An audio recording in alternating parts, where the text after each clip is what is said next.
This experience has soured my view of Alexis. Not women in general.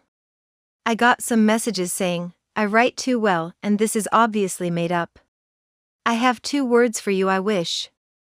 A clarification on the last update.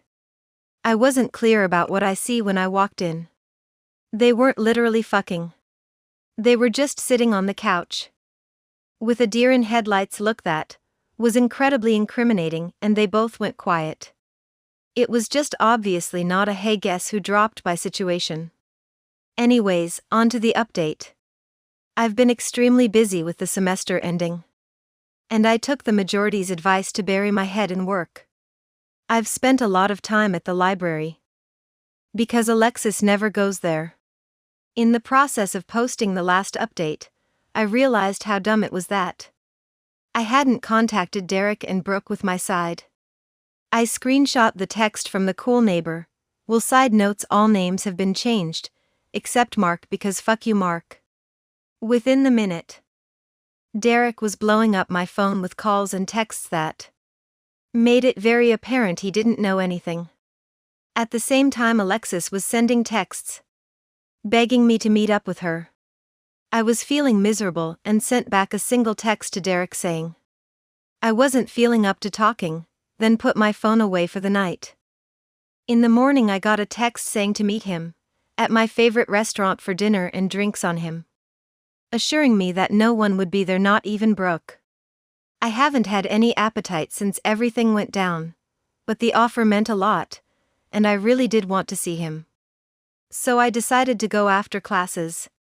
I got to the restaurant first and I had my heart in my throat worrying that Alexis would somehow be there, but she wasn't. Derek came up to me and gave me a big hug and opened with, "Dude, what the fuck?" So, here's where shit gets a bit crazy and dramatic. A lot of you suggested that Brooke might side with Alexis or had been covering up for her the whole time. I wasn't so sure, because while she is closer to Alexis, her and I have been friends for a bit longer. According to Derek, as soon as he told Brooke, she was absolutely furious. In his words, "I sort of wanted to bitch Alexis out, but Brooke took care of that. And then some." Remember how I said Alexis came from a conservative small town? Her parents had no idea that we were living together. And she constantly stressed that they couldn't know or they cut her off financially. They liked me enough to be polite, but they were constantly worried a relationship would distract her from school and didn't want her getting pregnant or whatever. Derek said that Brooke demanded Alexis pack her things and find a new place, or she'd call up her parents and tell them everything. Derek told me that later that night Alexis was sitting in the living room hugging a sweater I'd left behind and wailing at the top of her lungs that her life was over when Brooke yelled from her bedroom, "Well, maybe you shouldn't have fucked Mark then." Imagining that moment was kind of funny. Brooke's always been a very no-nonsense girl with a hot temper, but I definitely didn't expect this.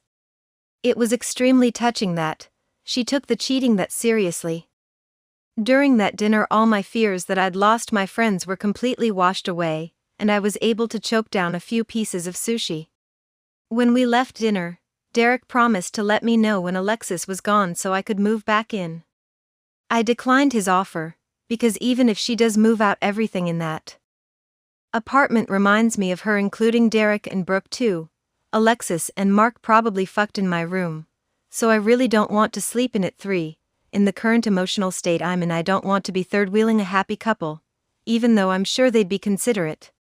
He understood my points but said to let him know if I changed my mind, because Brooke and Alexis' friendship seems to be pretty over. This week has been pretty uneventful, but I keep having to dodge Alexis. Luckily, I'm in an undergraduate program that only has 60 students, so we have a lot of our classes together. I asked 2 friends to keep an eye out for her. After giving them a spark notes of the story, and started showing up to class at the last minute. As far as I know, she only waited outside of one of my classes. I got a text saying bitch has been spotted in front of classroom.